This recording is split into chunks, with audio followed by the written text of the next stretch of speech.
যারা আমার video regularly দেখছো বাট সাবস্ক্রাইব করছো না, বস কী করছো? সাবস্ক্রাইবটা করে নাও, আর ভিডিওটা ভালো লাগলে অবশ্যই লাইক অ্যান্ড শেয়ার অবশ্যই করবে। তাহলে কি একটু মোটিভেট হই বস, একটু মানে ভালো লাগে, একটু তো এটু তো করতেই পারো। চুলদারি কাটায় যারা চিনতে পারছো না তাদের আগে পরিচয়টা দিয়ে রাখি। হাই, আমি গীতেশ, তোমরা দেখছো জিডি রোস্ট ডায়েরি।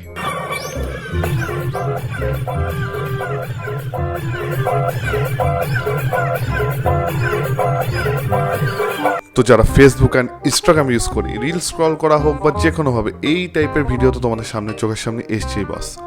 বিভিন্ন ডান্স গ্রুপ আছে, বিভিন্ন জায়গায় গিয়ে তারা ডান্স পরিবেশন করে, স্পেশালি সমস্ত পুজোতে।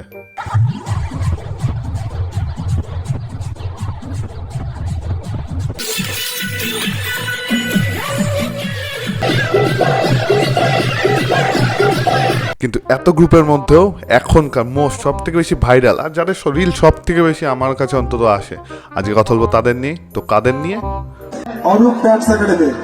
আগে কি হতো? আগে পুজোতে কি লাগতো? ফুল, ফল, পুরোহিত ম্যান্ডেটরি, লোকজন আসতো ভক্তি ভরে। কিন্তু এখন ওসব অতীত, নাচটা কিন্তু ইম্পর্টেন্ট। ইয়েস, আমি ঠিকই বলছি, কারণ প্রত্যেকটা পুজো, তোমরা ধরো না কি পুজো বলতে চাও, কালী পুজো, গণেশ পুজো,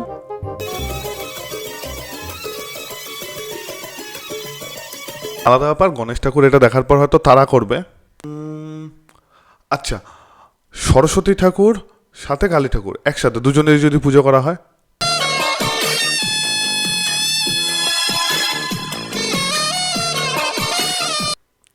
মা মনসা,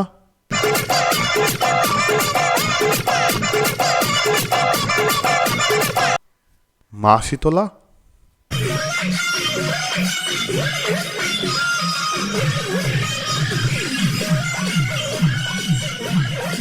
সব পুজোর পুরোহিত আলাদা হতে পারে, পুজোর নিয়ম আলাদা হতে পারে, কিন্তু এদের নাচ আর নাচের ভঙ্গিমা কিন্তু একদম কমন, একদম কমন। বলা হয় এই ম্যাডামের হাত ধরে কিন্তু এই অরূপ ডান্স একাডেমি মানে পপুলার হয়েছিল।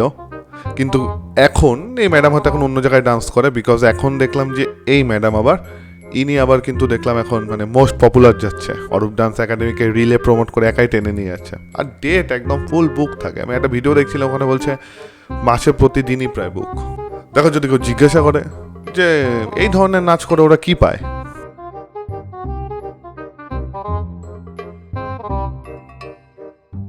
কি পায় সেটা তো স্পষ্টই কথা। দেখো বস, এক জিনিস তো মানতে হবে, ওদের ক্রেজ আলাদা লেভেলের। মানে রাস্তায় জল জমে গেছে, কেউ পরীক্ষা যেতে পারছে না, কেউ কাজে যেতে পারছে না, কেউ পড়তে যেতে পারছে না, বাড়ির সব কাজ বন্ধ থাক সব, কিন্তু এদের প্রোগ্রাম বস মিস করা যাবে না। হ্যাঁ, জলে জলে একদম, তো কেউ তো জাকুজি, কেউ সুইমিং পুল ভেবে নিয়েছে, ভিডিও ক্যামেরাও চলছে, সব কিছু হচ্ছে, সব ফুল।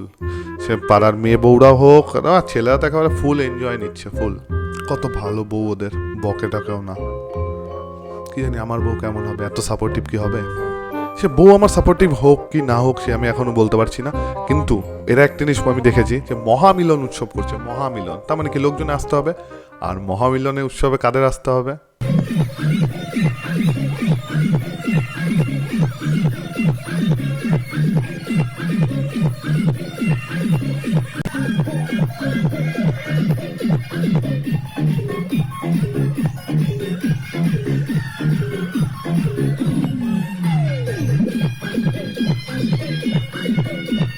বুঝতে পেরেছি কমিটি কি চায়, বুঝতে পেরেছি, কারণ এদের না চলে লোক তো আসবে, ব্যাস তখনই তো হয়ে গেল মহামিলন উৎসব, তাই না?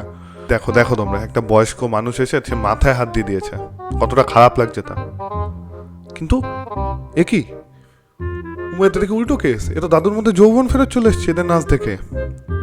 দাদু বাবা মানে আলাদাই লেভেলের হচ্ছে সব।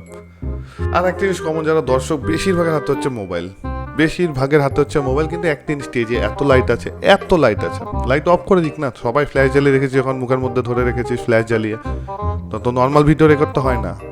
লাইট অফ করে দিক, কারেন্ট বাজবে কিছু, যদি এমন কিছু নেই যে করতে পারবো না, কিন্তু আমরা সেরকম কোনো অশ্লীল কিছু করবো না, বা কমিটিও আমাদের করতে দেবে না, আমরা করতে চাইও না। না মানে অর্থাৎ তুমি কোনটা চাও কে বলো, মানে তোমরা করতে চাও না, না তোমরা করবে না, আগে ঠিক করে বলো কোনটা। আরে আমি তো প্রথম অবাক হয়ে গেছিলাম, এ কি অরূপদাকে হাত পা বেঁধে রেখেছে, উদুম কেলাচ্ছে লোকজন, আবার পিছনে আবার দিকে একজন গরম মোম গায়ে ঢেলে দিচ্ছে, এমন কি করলো অরূপদা? ও পরে বুঝলাম, না দাদা তো দেখি স্টেজে ডান্স করছে। আমি তো আসতাম দাদাকে ফালতু লোকজন হয়তো কেলাচ্ছে ধরে ওখানে। এতগুলো ডান্স গ্রুপের মধ্যেও না কিন্তু একদম খুব বড় শত্রুতা চলে, রাইভালিটি চলে। কারণ এই দেখো ওই মেয়েটাকে নিয়ে কিন্তু অলরেডি আরেকটা গ্রুপ এই ভিডিওটা পোস্ট করে, যেটা থেকে আমার খুব অড লাগে। তো আমি ঠাকুর ভক্তি করছি মানে আমার হাতে একটা জিনিসটা, হাতে ঠাকুরের ট্যাটু থাকবে, পায়ে ঠাকুরের ট্যাটু করবে, মানে এটা কি? প্রথমত পায়ে ট্যাটু করবো কেন? আমাদের ধর্ম হোক বা আমাদের কালচারে হোক, আমরা তো মানে কোনো যাদের আমরা রেসপেক্ট করি তাকে আমরা পায়ে স্থান দিই না, এটা কমন একটা ব্যাপার। যাক, একটা জিনিস পরে দেখলাম যে না থাকো, কভার আপ ট্যাটু করিয়ে নিয়েছে, হয়তো নিজের ভুল বুঝতে পেরেছে। কিন্তু হাতে ঠাকুরের ট্যাটু করানোর পরও যদি এই ডান্স করো, যে এদের নিয়ে অনেকেরই চোখ খুলেছে, মানে এদের আবার কমিটি আছে, আমি জানতাম না, কমিটির চোখ খুলেছে।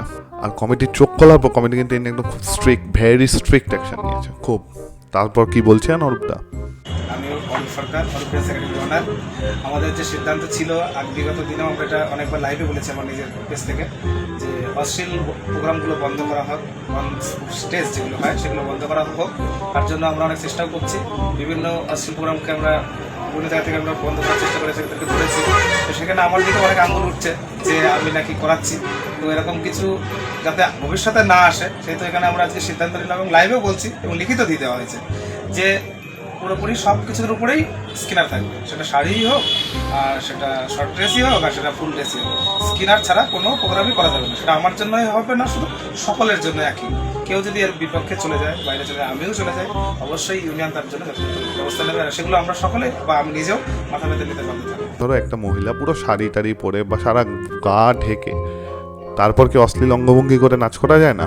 আর কথা হচ্ছে, ঠিক আছে চলো, তোমাদের কোনো দোষ নেই, তোমাদের কোনো হেট নেই, তোমাদের উপর আমার কোনো রাগও নেই। তোমরা করছো কারণ লোক আসে, ভর্তি ভর্তি লোক আসে, আমি জানি, নাহলে কীভাবে তোমাদের ডেট বুক হয়। আমার কথা হচ্ছে পুজোর নামে কি না করলে নয়? দেখতে আসছে, আমার বলায় কি হবে, লোক দেখতে আসছে আসুক, কিন্তু কোনো পুজো উপলক্ষে এই ধরনের নাচ, সেটা তো ঠিক শোভা পায় না না। আর তাছাড়া ছোট ছোট বাচ্চারা ওখানে থাকে, তারা ওদের সঙ্গে ওগুলো দেখছে, ওগুলো সে করছে, ওদের উপরও তো একটা কি মানে কালচারাল ব্যাড এফেক্ট পড়ছে না? এটা তোমরা বলতে পারো? দেখো বস, এদের দোষ দিয়ে কোনো লাভ নেই। আমার মতে দোষ হচ্ছে মানুষদেরই, কারণ এদের যারা বুকিং করছে করে এরকম করছে, এরা কি ভালো নাচ পারে না? অবশ্যই পারে, ওরা অবশ্যই পারে, আমি জানি ওরা পারে। কিন্তু সমস্যাটা কি জানো? যখন দেখলাম যে এই ভিডিওটা পোস্ট হয়েছিল না, যে এই ধরনের নাচ আর করা হবে না ওরকম, তখন কমেন্টে মেন কথা কী ছিল, এটা কমন, তাহলে তোমাদের কে বুক করবে? তোমাদের কেন বুক করতে হবে? তাহলে তোমাদের দিন শেষ। ওরা নিজেদের টিকে থাকার বা নিজেরা টিকে থাকা বা নিজেদের রুজি রোজগারের জন্য কিন্তু ওরা এই কাজগুলো করছে। আর মানুষ যদি চাইতো যে না তোমরা ভালো ডান্স করো তাও তোমাদের বুক করবো, তাহলে ওরা করতো না। এই টাইপের নাচ করে বেশি বুকিং আসছে, বেশি বুকিং মানে হ্যাঁ ঠিক, বেশি পয়সা, তো কি করবে? ওদের দোষ দিতে লাভ নেই। মানুষ যদি নিজে ঠিক হয় তাহলে ওরাও ঠিক হয়ে যাবে। আমরা নিজেরা যদি সবাই ঠিক হই না, সবাই ঠিক হয়ে যাবে। সবশেষ ভিডিও শেষ শুধু একটা কথাই বলবো, যে যদি তোমাদের একান্ত দেখতেই হয়, দেখতে, এগুলো হচ্ছে সিম্পল ভাষায় আমার মতে এগুলো হচ্ছে বার ডান্স, বার এই ধরনের ডান্স হয়। এবার কেউ জিজ্ঞাসা করে বসুন না যে আমি কীভাবে জানলাম, আমার খাবরি সব জায়গায় আছে, যাই হোক। তো তোমাদের যদি এই ধরনের নাচ দেখতে হয়, তোমরা স্টেজ ফাংশন করে দেখছো, বাড়ি গেলে বেশি খরচা, স্টেজে আনলে অত লোক দেখলে কম খরচা তুলনামূলক, দেখছো ওরা করছে, তোমরা দেখছো, দেখো। কিন্তু কোনো পুজো বা রিলিজিয়াস কোনো ব্যাপারের মধ্যে টেনো না যে পুজো উপলক্ষে এটা হচ্ছে। তোমরা ক্লাবের নামে করো বা পার্সোনাল কারোর নামে করো, তার ব্যানার লাগাও, কোনো ব্যাপার না। ঠাকুরের ছবিটা ওখানে দেওয়ার কোনো মানে নেই যে এই পুজো উপলক্ষে হচ্ছে গণেশ পুজো, দুর্গা পুজো, কালী পুজো, শ্যামা পুজো, এইভাবে তোমরা সব কিছুভাবে নাম দিচ্ছ। সরস্বতী পুজো, সরস্বতী পুজোতে তুমি ভাবো না, মানে এটা শিক্ষার একটি, ওখানেও এই হচ্ছে। যে কোনো পুজো, কত কিছু পুজোই তো দেখালাম তোমাদের, সব কিছুতে এই ডান্স করার তো কোনো মানে হয় না। তো এই জিনিসগুলোকে কিন্তু ঠিক করতে হবে, এই জিনিসগুলোকে আমাদের ঠিক করতে হবে। যে তোমাদের যদি একান্ত দেখার ইচ্ছা তোমরা দেখো, আমি বলার কেউ না, কিন্তু কোনো ঠাকুর পুজোর নামে এই জিনিসগুলো করো না, এই জিনিসগুলো বন্ধ করো দয়া করে। তো দেখা হচ্ছে আবার আগামী ভিডিওতে, খুব তাড়াতাড়ি আসছে নতুন ভিডিও। ভালো থাকো, সুস্থ থাকো।